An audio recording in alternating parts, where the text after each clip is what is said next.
Highlands Coalition School Committee debate at the Ford School. My name is Wendy Joseph, and for your information, the seating tonight was determined by a lottery. Jen, next slide, please.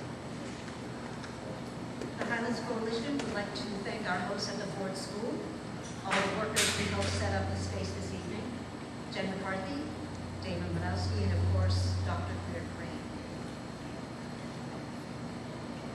The format of the debate is as follows. Each candidate will have 2 minutes to answer each question. Our timekeeper, Jonathan Feinberg, will hold up a yellow card when the candidates have 30 seconds left to complete their answer, and a red card when their time is finished. Jonathan, please raise your hand so people can see you.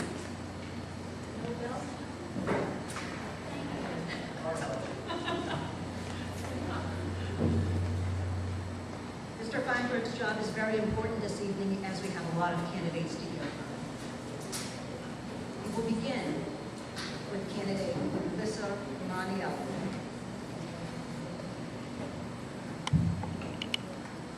Lynn is a diverse city made up of several distinct communities, each with their own sense of culture and family. Every school that serves these communities has different needs and priorities. What are your recommendations to ensure that children be allowed to go to school in their own neighborhood? Mrs. Romaniello, you have 2 minutes. So the question was, what can we do to ensure that kids are able to go to school in their own neighborhoods? I think first of all, one of the things that happens personally to myself, that's probably happened to many of you, is that if your child has special education needs, they might be shipped out of your neighborhood because that program isn't at that school. It would be great to see programs at all of our schools that are similar, not programs at one school and then kids shipped from all over the district to that school. I also think it would be good to talk to the schools to find out what they need specifically. The needs of Shrews are totally different than the needs of Druids.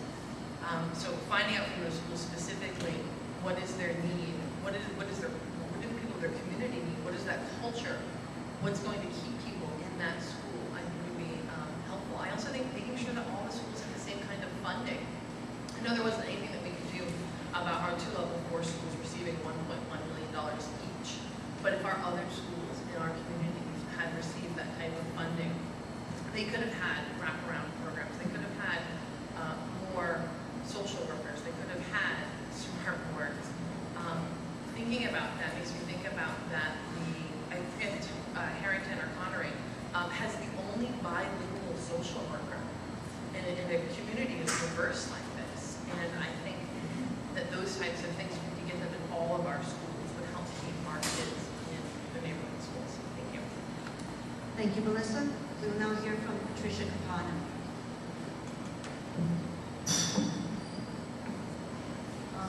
Thank you. The culture of the school in the elementary level becomes what the school culture represents. As Melissa has said, and as each candidate will probably state, you know that in Forward you have a culture, and you know that your principal leads that culture and leads the needs of the schools. And I am sure that every elementary school does the same. We have now encouraged the parent engagement piece to be a whole lot more than a PTO.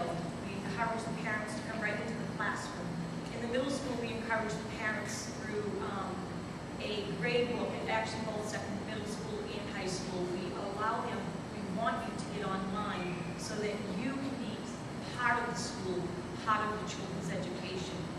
The elementary schools, we have 18 of our elementary schools, and the majority of our elementary schools, you are district to your elementary schools. Your middle schools, you are district to your middle schools. And at some middle schools, you have a choice if you want to be at another middle school. Your high schools are pretty even. You can choose either high school. So I think Lynn is doing a very good job as keeping the students in their neighborhood schools. As far as learning the culture of the school, I think the principals and the parents and the teachers have learned in the last several years that if we encourage the culture of our students and our students' family into the classroom, we have a much better student. And that certainly is something that we are promoting in all of our schools. Thank you. Thank you, Patricia. We will now hear from Donna Capola. Thank you for having us. And the most exciting part of coming up here today is that I know that Dr. Crane is not leaving us, and that's very exciting. So I'm ready to give her a hand. She's worked really hard at making this school a neighborhood school and a community school. It's been so important. I was disappointed when the kindergartners had to leave here and go down to Commercial Street. I don't think it was a wise move. I would have preferred to see the fifth graders if they had to leave, but I also did not agree with the K through 8 leaving, closing the annex, and I still think that was a big mistake. Many families like the K through 8. That's why some people choose parochial schools, which have a K through 8. And it ran beautifully. Those kids did really well. I know Dr. Crane followed them as he went through high school, and she knows that there was a lot of success there in having the K through 8. So space, of course, is a problem, and I hope that maybe within the next 2 years we can talk about space. I know that Dr. Crane herself went around looking for space, and there was space that wasn't far from the school here that maybe our fifth graders would have had an opportunity to go to, and that would have worked out beautifully for them. But as it is the kindergarten. I think at this point it's still, in the trial. Let's see, making sure that it works and there isn't any disruption. Thank you. Thank you, Donna. We will now hear from candidate Lorraine Gately. I would like to thank the Highland Coalition.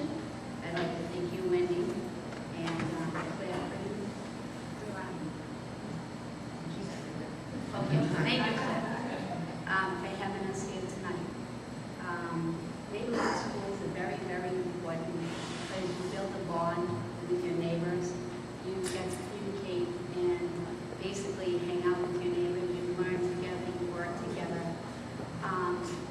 The wraparound zone, which they have in some of the schools because they were level 4s, that is what I would like to see in all our neighborhood schools. And those are sort of what the Highlands are already doing.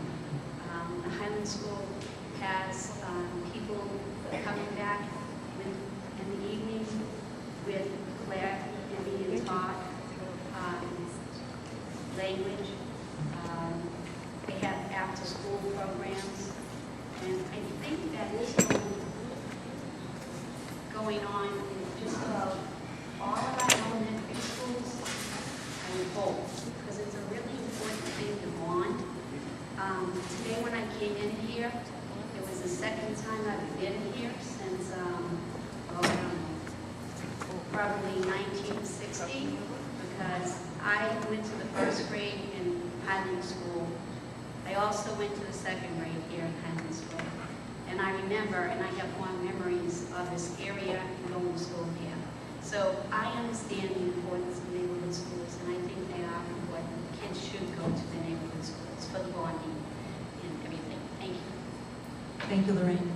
We will now hear from John Ford. Wendy, could you read the question again, please? Lynn is a diverse city made up of several distinct communities, each with their own sense of culture and family. Every school that serves these communities has different needs and priorities. What are your recommendations to ensure that children be allowed to go to school in their own neighborhood? Well, in some cases, this is controlled by a federal DSEC plan, which there isn't much you can do about. I know I ran into the same situation with one of my daughters up in Ward 1. She wanted to go to the Shoemaker School in the district, was the Lynn School, and there really wasn't much to be done about it. But I think it's very important to keep the community schools, such as the Ford School. I think the Ford School became a model of what we're now using at the Primary in Harrington, and we're using in other schools in the city, where we're opening our doors earlier in the morning, keeping them open later at night, and trying to really cater to the needs of the community. I think it's very important to get the parents involved with the education. And we've got so many cultures. I think by bringing all the cultures together you improve the learning capacity of the child. If the child knows the parents involved in education, then education becomes more important to the child. I really think this has become the model for the city. It's spread now citywide. And I think we're doing a better job in the last couple of years at really trying to focus on reaching out to the parents and getting them to be involved. I know I'm on a board with Family and Children's Services where they're actually reaching out to the different cultures, the Somali and the Haitians and the Spanish. They're actually going out, they've been door to door almost, looking for people that are afraid to come forward. And they're bringing them forward because they know the importance of getting those children involved at a very early age. Thank you, John. We will now hear from candidate Stanley Wodron. Thank you, Wendy. Thank you, Highlands Coalition. Thank you, Dr. Crane. The key to getting the community involved is to get the whole family involved. And that's the good thing that happens here at Ford School.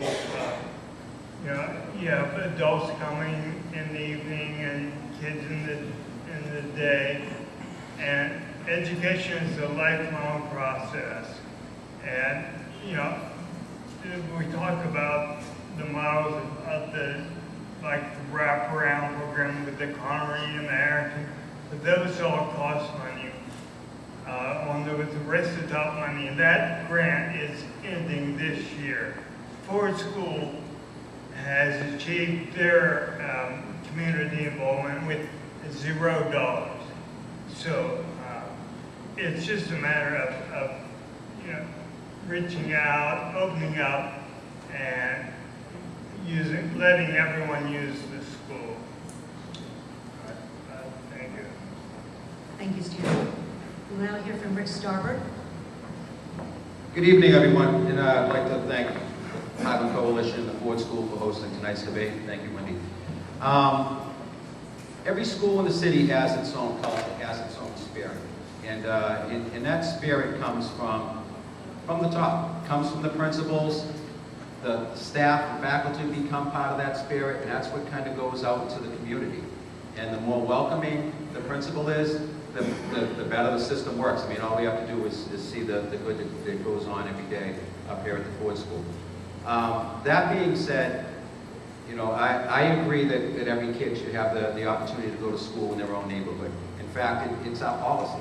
You know, we have definitive lines, boundary lines that dictate where a child goes to elementary or to middle school. And once in a while, we have to redraw those lines, such as we did last year, to take some of the pressure off of Cobbett and Harrington when we reopened the Washington school as a STEM school. You know, that being said, there are some instances, as Mrs. Romanello alluded to, with special ed services. Frankly, we cannot offer all those services in each and every school. If we look at the coach program that's at Druitt's or up at Shoemaker School, if we didn't have that program in place, those are kids that would be outsourced to other programs outside that cost us millions of dollars. But we can't afford to open those programs in each and every school across the city. And I'd also like to say that if there are parents that want to choose to send their kids someplace else, if there's room in one of those schools that they want to send their kids to, I think it should be open across the city on a lottery basis. And everybody should have the same opportunities. Thank you. Thank you, Rick. We'll now hear from Charlie Gallo. Thank you very much, and thank you to the Highlands Coalition, thank you to Ford and Dr. Crane. Most of all, thank you, each and every person who took the time to be here tonight.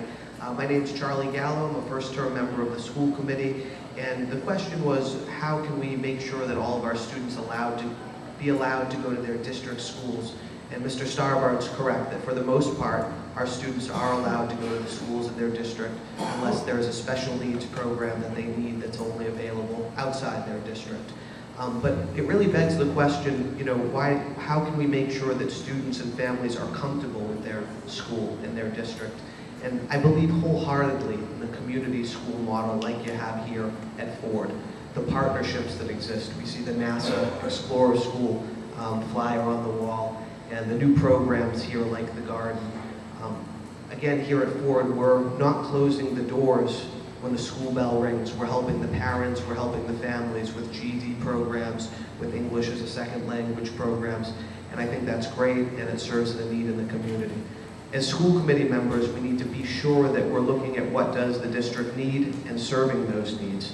Over the last term, I've worked on a number of similar partnerships, bringing businesses and nonprofits into some of our schools, bringing the Lynn Community Enrichment Program to Tech, along with John Ford, where we're opening it up for job training at night, opening it up for recreational and educational programs at night. And again, to as a school committee member, be in touch with the community, make sure the school will serve that community. I think all of our students and parents will be eager to go to their community school. Thank you. Thank you, Charlie. We will now hear from Maria Carrasco. Good evening. It's so difficult to be the last. This is like I have to repeat everything that my college said. And I have to say that to have students in the old district is a law. We have a law that made our kids to be in the same school where is the neighborhood. It's great because it's they created that sense of community. They have their own friends and they can go home and also continue with a relation with the students that they have in the school. I also believe that the key is we have a resource in each schools. That is the key, because I see parents who ask to send the kid to another school. It's because they believe that that other school might have resources that we don't have in the school that the students are attending. So as a school committee member, we should make sure that each school receive the same resource or the resource that they need for that particular school. And I believe that should be the key to asking at that school, like for school, is receiving all the resources that they need. The teachers have the same, all the supplies that they need for the students. And the same at many places. We have schools that equals. So those are the schools that we have to ask it. The superintendent said the other one time that her board is going to be providing the same resources that she provided to the level 4 school, Colony and Harrington, to all the schools are level 3. So I want those resources to be in all the level 3 schools. In that case, nobody wants the kids to go to another school. And we also need to look for resources around, places around here, within the neighborhood school. Thank you, Maria. Our next question begins with Patricia Capano. Call this king or queen for a day. Although the city council will make the final determination on returning voting to the Ford School, we are interested in your viewpoint. If you could be king or queen for a day, what steps would you decree to allow voting to be restored to the Ford School? Mrs. Capano, you have 2 minutes.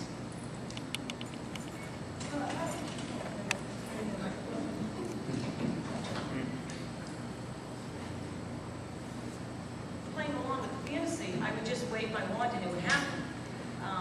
But there are certain, I am not going to say I know every reason why this is not a voting place. But I would certainly be sure that every mishap that is no longer making it a voting place becomes a voting place. Because it's most important, like we all just stated, our neighbors want to stay in the neighborhood school, so don't our neighbors want to stay in their voting area. So I do agree that if Ford could be, once again, a voting district, it just makes sense. It's once again a step that people working within the city can reach out and help people living in the city.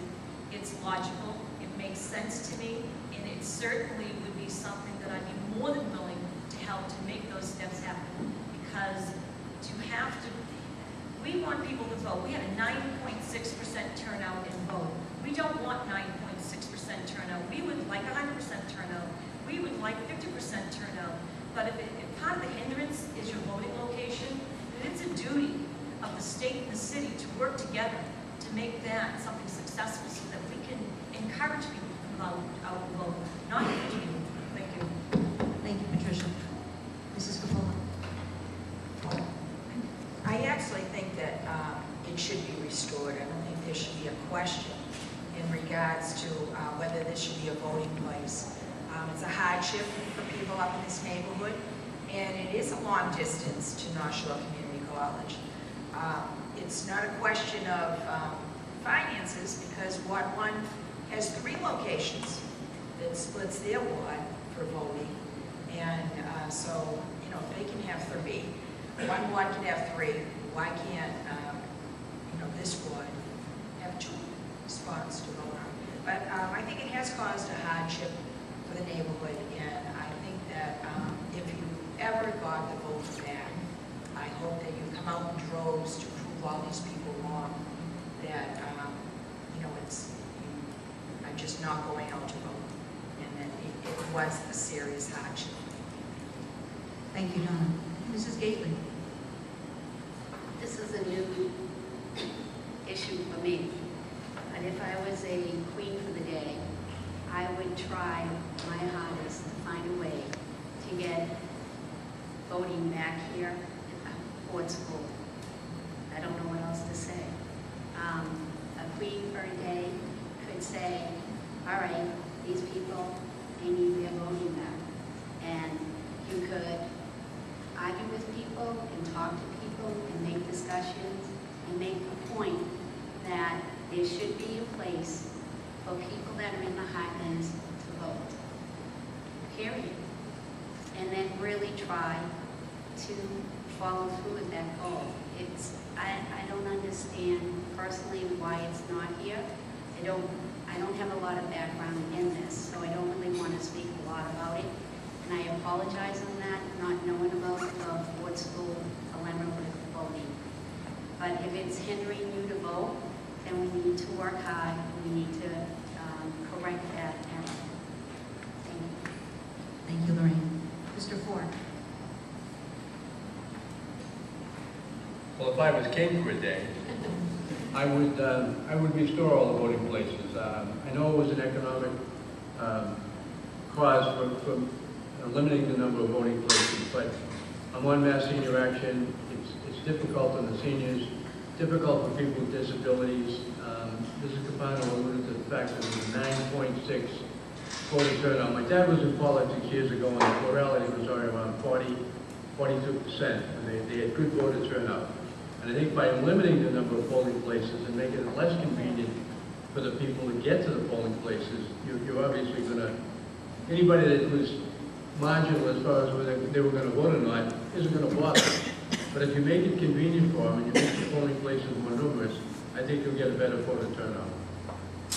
Thank you, John. Mr. Vautry. Well, I just want to point out one thing. If I was king for a day, you guys would need to vote, because I'm the king. But in all honesty, what I would do is expose the real reasons. I heard a lot of talk from the politicians telling them, oh, this is not handicap accessible. You know what? It doesn't matter. No place is handicap accessible that 100%. And they allow temporary fixes. So this stuff they tell you why they can't do it is all the ruse.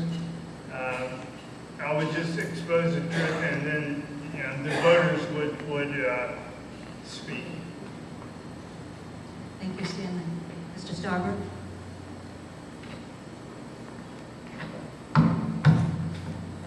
Thank you. I support voting up here. I always have. Since I've been elected, attending meetings at the Highland Coalition, it's the ball that's been kicked around as long as I've been on the school committee. I helped facilitate a meeting with Leslie Greenberg and Mike Donovan to discuss the ramp.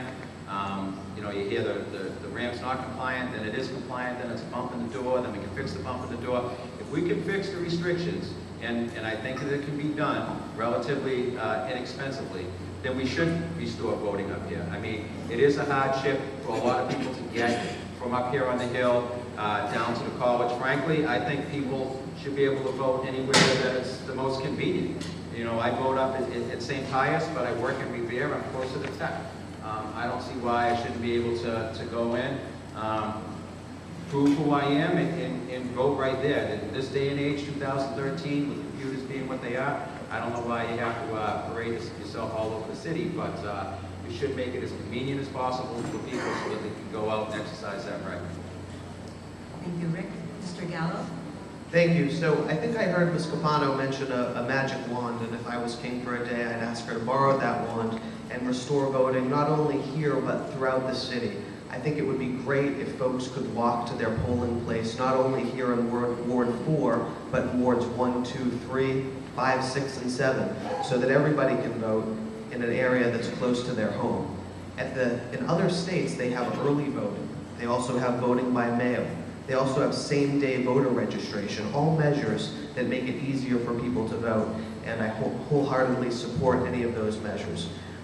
Really, though, this is governed at a state level and to some extent city council, so as a school committee member, I can't promise you that I can get that magic wand and change those items, but I certainly do support them. Thank you.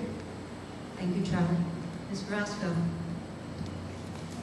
Wait for the day, and we said, yes, Forest School is going to have a voting place. But I always, as you know, being in the Forest School, working with the Forest School, trying to see how can we get the voting registration or the voting place back to the Forest School. I believe that if you check all the places where we go to vote, you're going to find out that there always something wrong over there.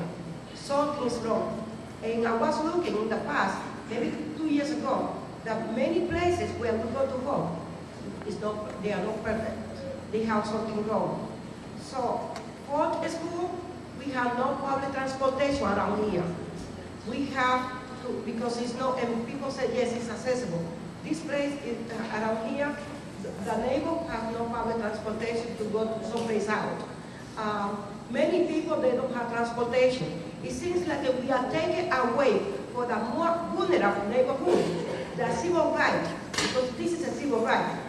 We're giving power to people to vote, and we are taking away this for the more vulnerable neighborhood. I believe that we need to continue fighting to open this again. And many people said the ramp is not right. Go to other places. You're going to find out. You're going to go to the city hall, and you're going to find out that many places where we go to vote, they have a lot of things against that they are not right. Again, I agree with Starbucks. We should work whatever place is better, because I see people who go to work at 7 o'clock and they coming back at 8 o'clock, they are not able to vote because they work away from our city. So we should, without all the technologies, have a place and be able to work any place that we want to. Thank you. Thank you, Maria. Mrs. Ramondiello.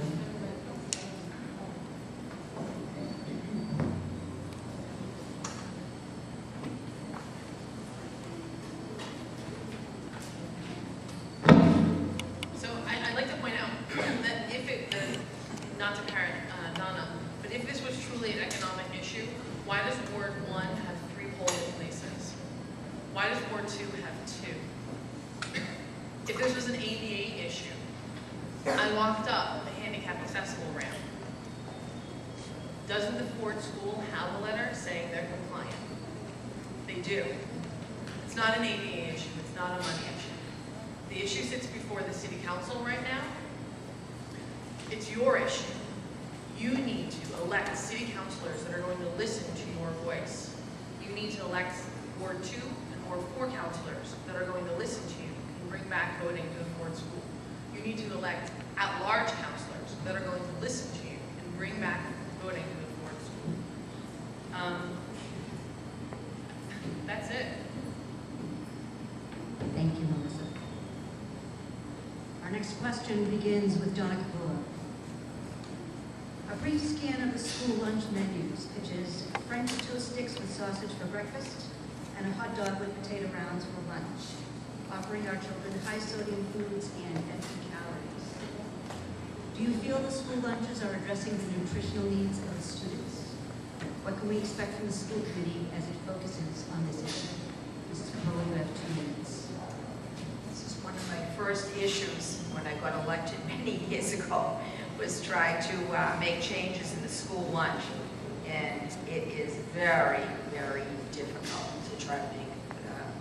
Not only was it difficult, I'll be honest with you, when I challenged them, I was sent a letter by a lawyer that I would be sued if I attempted to interfere with what they were offering in the school lunches.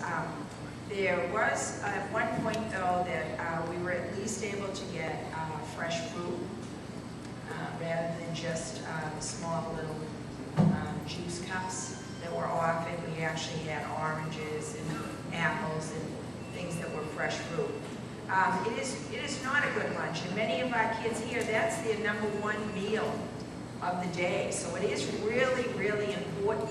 I would love to see us be able to restore some of the kitchens that we have in the elementary school, and you know, use, especially here at Ford School, we have the garden, be able to you know, cook some of those vegetables that we get out of the garden, and use them for children's school lunches.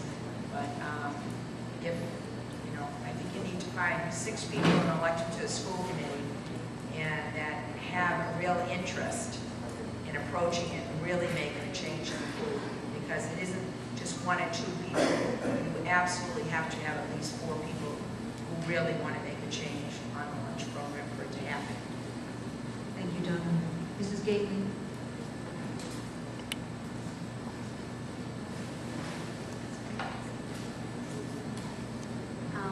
I was under the understanding that, because I'm a secondary background, I was under the understanding that they brought in new lunches that were more nutritional to the high schools 2 years ago, and last year they brought them into the middle school.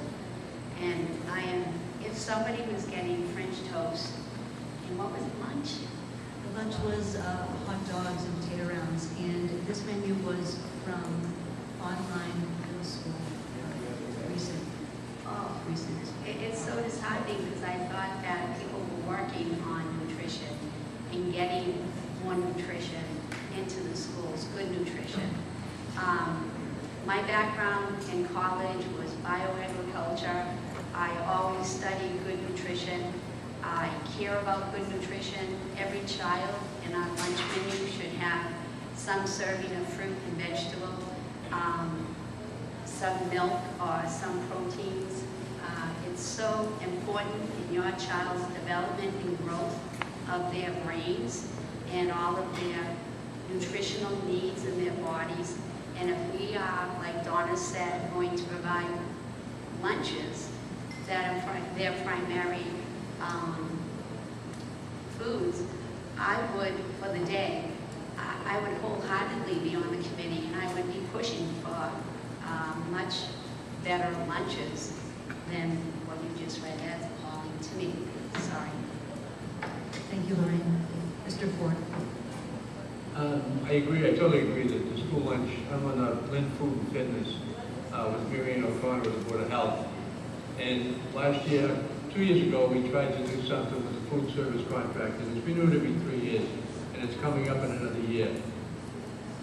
The thing is, we meet federal guidelines, and federal guidelines isn't always the best to go by. The problem we have in the elementary schools is there's no kitchen, so it has to be brought in. Now, we've got a meeting next Wednesday. There's some talk, we're trying to talk about maybe bringing in a local vendor, so that the school, the elementary school foods will be a little fresher and a little better. They won't be this frozen concoction they put together and distributed, you know, in vast numbers. The problem with that, the problem with trying to find the vendor, you have to find someone that can handle 14,000 lunches at a time, and that's a big order. We're also talking about splitting off the middle school and the high school and just having one vendor locally handle just the elementary schools. But again, you got to go to the city and get the contract split. But there's a lot of things we're working on right now, and I think that you will see an improvement. We have seen an improvement in the high school lunches, are much better in English and classical and tech. And the middle schools have gotten better. We really have to focus on the elementary schools but I think it's going to happen within the next year.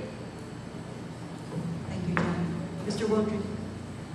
Yeah, I was at school committee meeting when they made the presentation for the classical started out with getting better food, and so when Mrs. Gailey was talking about, the kids were really excited, and it was supposed to be rolled out in the other schools, but I think there was some foot dragging on that. I've seen the idea put around that Mr. Ford is very correct.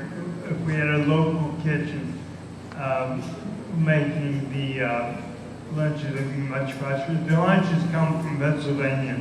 They're made the day before, I think, and then they're shipped in.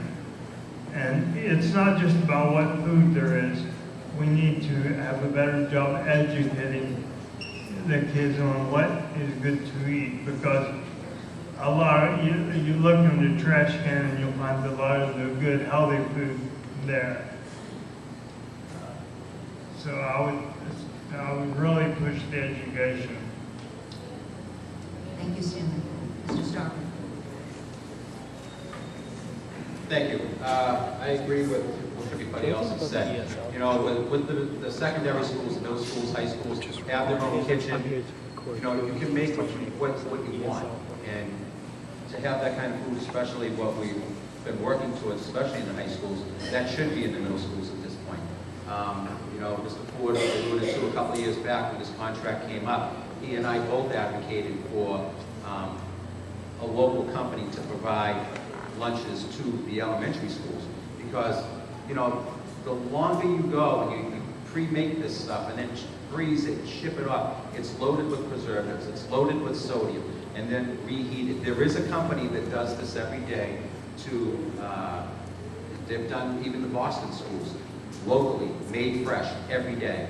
And I think that, as Mr. Ford said, that we should separate the elementary schools from middle, high schools, and so that we, at least on the elementary level, we're delivering fresh lunches every day. And then cocktail the middle schools to do what they're doing in the high schools and providing fresh foods.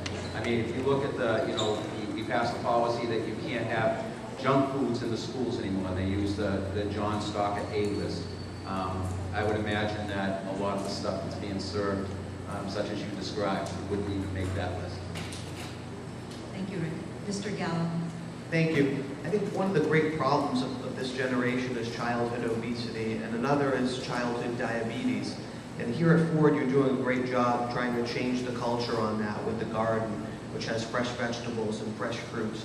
And like everybody here, I support introducing those fresher options in the schools. When I was elected to the school committee, one of the first things I did was actually to tour Classical, and part of that tour was to tour the kitchen and saw what was being made there for food. We all supported on the current school committee last year to roll out a new program starting in Classical and going through the other high schools to make fresher options, vegetables, and fruits available for the students. One of the students at Classical at that time also suggested to me that the students be given an opportunity to provide some input, and I worked with her to get a suggestion box put in for the students. I have a good friend at the elementary level who's a paraprofessional in a kindergarten. She told me a story about these fruit snacks, frozen fruit snacks that her students were getting. They were turning the students' mouths red and blue. And this was early in my first term on the school committee. And I looked into it, and it was actually called a fruit. It was made of fruit juice. It was offered as a fruit. And I actually advocated successfully to have that removed from the menu. So as school committee members, we can work on this issue, and we can incrementally better the nutrition in our schools. Thank you. Thank you, Charlie. Ms. Carrasco? And yes, and I have to say that I agree with everything that you said, because I seems like I'm on the last one. But we've been working very hard, trying to bring healthy food to the students in the elementary school. We have also, I mean, if it's hot dog, it's turkey, might be good, because they don't specify what kind of hot dog. But turkey is good, and potato is good also. So we need to check it to see. And sometimes you see kids that they don't want to eat the free lunch because they are also intimidate because it's free and they don't want to. Right now we have a lot of babies. We do have in the elementary school. But sometimes I see kids at the high school level that they don't want to have free lunch because they feel like they show people that they are poor. Put it this way. And right now, I was looking and I saw that Boston is giving free lunch to everybody. It doesn't matter if they are rich or poor. Everybody in Boston having free lunch, and it's paid by federal government. It's not just local.